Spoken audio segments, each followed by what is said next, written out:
cold wasn't the biggest threat to early humans. The real danger was actually overheating. The wind is a blade. It cuts through everything. You cannot hide from it. The world is white and silent. Yet the danger is only beginning. The temperature drops to -40.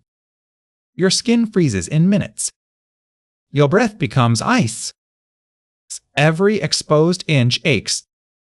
Now picture the centuries ahead. This is the Ice Age. Northern Europe, Asia, America. Mile-thick glaciers swallow the land. You wander in a vast freezer. There is no shelter. There is no fire yet. Your only defense is fur and fat. But hypothermia is always hunting you. It creeps in slowly, shivering stops, your mind blurs. You want to sleep forever. That sleep is death. What could be worse than that? Your body has a secret enemy. It burns fuel to stay warm. That fuel comes from food. And food is scarce. When you eat, a hidden heat rages inside. Your own furnace becomes a trap.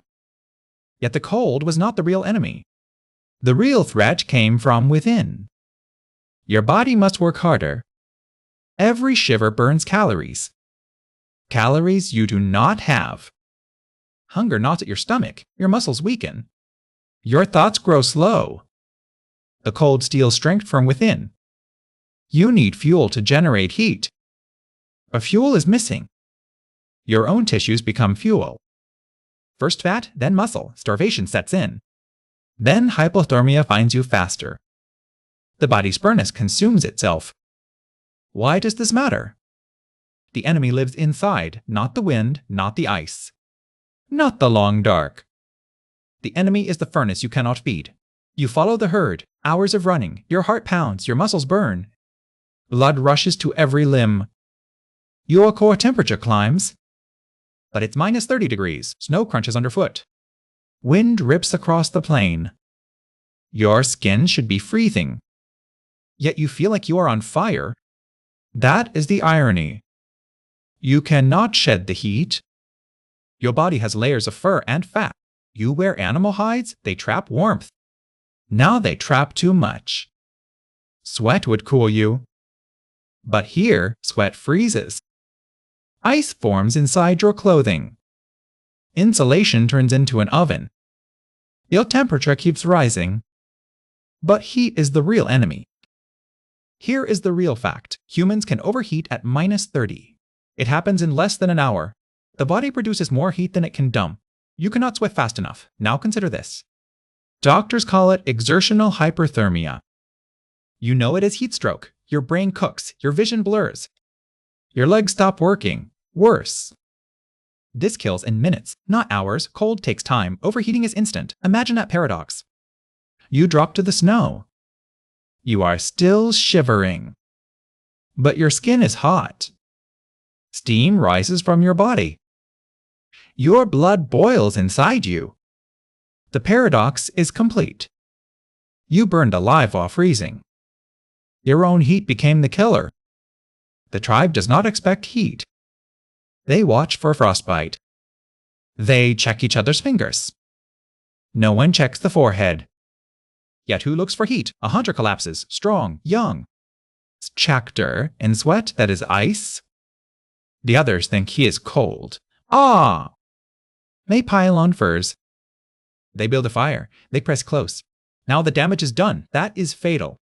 The extra warmth pushes him over. His brain shuts down. He stops breathing. They thought they saved him. Here's the cruel twist.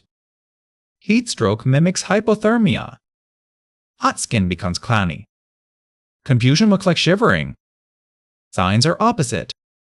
But they look the same. Leaders die mid-hunt, experienced hunters. Now, imagine the chase. The ones who run ahead. Their bodies overheat fastest. They push hardest. Yet the body has a breaking point. They drop first. The group does not understand. They see a strong man fall. They blame the cold. They blame the wind. The truth is closer than they think. They never blame the fire inside. The hidden killer is the heat they carry. You are running. The mammoth is ahead. The air bites your lungs. Your heart pounds like a drum. Inside, your furnace is raging. Your core temperature spikes. You are generating more heat than your body can shed. But shedding heat is dangerous here. Sweat pours from your skin. In this cold, dry air, it evaporates instantly. That cooling is violent. What do you do when your own body becomes the enemy? Too fast. Your skin chills, but your core still boils. This is the paradox. Your body is tearing itself apart. Now the chase continues. You cannot stop. If you stop, the cold will claim you. If you run too long, the heat will cook your brain. So you have to manage the pace. You slow down, then sprint. But the mammoth keeps moving. Every moment is a calculation. Your body sends you warnings: dizziness, nausea, tunnel vision. These are signs of heat illness. But the warning signs feel like weakness. Many hunters collapsed, thinking they were freezing. They were not. Their brains were cooking. Here is a fact. A running human can produce up to 1,000 watts of heat. That is like a small space heater inside your chest. In freezing conditions, you cannot dump that heat fast enough without sweating. But sweating in sub-zero air is deadly. It strips warmth from your skin. Everything is a trade-off. The group watches you stumble. They do not understand the fire inside. They think you are succumbing to the cold. But the cold is not the enemy today. The enemy is the heat you cannot see. What now? You push harder, the mammoth slows. But so do you. Your legs give out. You fall to your knees. The snow numbs your face. Your body screams for you to stop, to rest.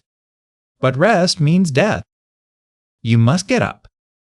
You must keep moving. Your life depends on a balance you cannot see, only feel. But they had a secret weapon hidden in their own biology. Their secret weapon was their skin. You have no fur. That is rare among mammals. But that's just the start. Your bare skin is a radiator. When you run, your body heats up. Tiny glands pump water onto your surface. That water touches cold air and evaporates. Evaporation pulls heat away from your body. The truth is, you're built for this. You cool down even while sprinting. This is the sweat advantage. Other animals pant or hide in shade. You keep moving. Imagine the chase. You keep hunting. The prey collapses from heat exhaustion before you do. But here's the strange part. The air is freezing. Your sweat should freeze too. It doesn't. But your body has a workaround. Because you are generating so much internal heat, your skin stays warm enough for evaporation. You can overheat in a blizzard. That is a bizarre superpower. Here's the reason. Humans have between 2 and 4 million sweat glands. No other primate comes close. That many glands let you dump heat faster than any predator. Now, that's real power. You can outrun a horse over long distances, not because you are faster, because you don't overheat. But this power comes with a price. All that water has to come from somewhere. Your body has no reservoir. Every drop of sweat is water you drink. And you lose salt too. Your muscles need salt to contract. Without it, you cramp. Without water, you stop sweating. Then you overheat fast. So here is the trade-off. You can run farther than any animal on Earth, but you are always one failed water source away from collapse. Your survival depends on knowing where the next drink hides. You carry water skins, you follow rivers, you memorize springs. And that biological advantage came with a hidden cost. You wear layers of animal hide. Not just for warmth. You can open a flap when heat builds. Windproof outer shells trap your body heat. But you can also vent them. This is tailored clothing. The oldest known sewn needles date back 40,000 years. Every stitch is a choice. Now picture the hunt.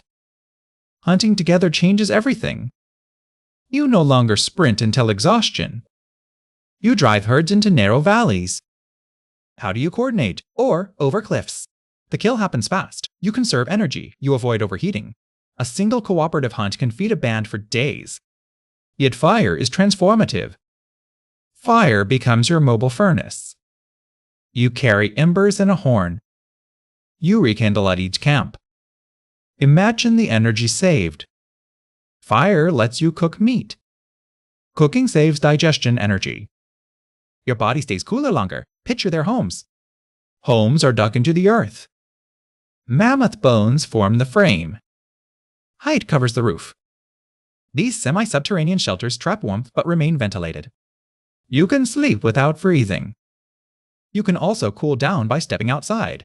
How did one group teach another? Knowledge passed through stories. But what if the storyteller forgets? Maps drawn in ash. Spoken directions to waterholes. Every elder is a walking encyclopedia. They know where seal colonies migrate, where lichen grows. Which streams never freeze. Now picture the youngest hunter. You'll watch the young learn. A child shapes a blade from flint. Another learns to read the wind. Your survival depends on shared memory. The truth is, memory is everything. One mistake can kill you. One piece of knowledge can save you. The brain becomes the ultimate tool. Yet it can only hold so much. It stores generations of weather patterns, hunting routes, water sources, fire techniques. But the most crucial adaptation wasn't physical, it was social. Stories carry more than facts, they carry caution. One band learns a new way to set a trap. Another band hears the tale and adapts. Knowledge spreads across ice and tundra without a single written word. This web of trust outlasts any single hunter. That web of trust did more than share tips. It created a new kind of memory. A band that plans ahead survives. But planning requires a strange skill. You must imagine something that does not exist yet. A winter that has not arrived. A food cache you will need in 3 months. That mental leap changes everything. Now think about your own body. It is a heat engine. But it also runs on foresight. You store calories for later. You build shelters before the storm. You teach your child how to knap flint. Each lesson is a bet on tomorrow. Here is the strange part. Neanderthals had larger brains than modern humans. Yet, their social networks were smaller. Evidence from tooth isotopes shows they stayed in tight kin groups. Our ancestors traded mates and tools across hundreds of miles. That wide web meant more ideas. More ways to solve a problem. Picture it. Vulnerability forced us to connect. You cannot hunt a mammoth alone. You cannot carry water for a family alone. So you learn to cooperate with strangers. Now, here's why that matters. That cooperation built something invisible. A shared mental model of the world. You know that the elder knows where the berries ripen first. You trust that the hunter on the other side of the valley will signal danger. Every flint tool is a lesson passed down. Every campfire is a classroom. But the classroom had no walls. The ice did not break us. It forged a new kind of mind, one that could hold past and future in the same thought. Your ancestors turned their own weakness into a weapon. The truth is, they had no choice, not strength, not speed. The fire within was never just heat. It was the spark of an idea. And that idea outlasted the ice itself.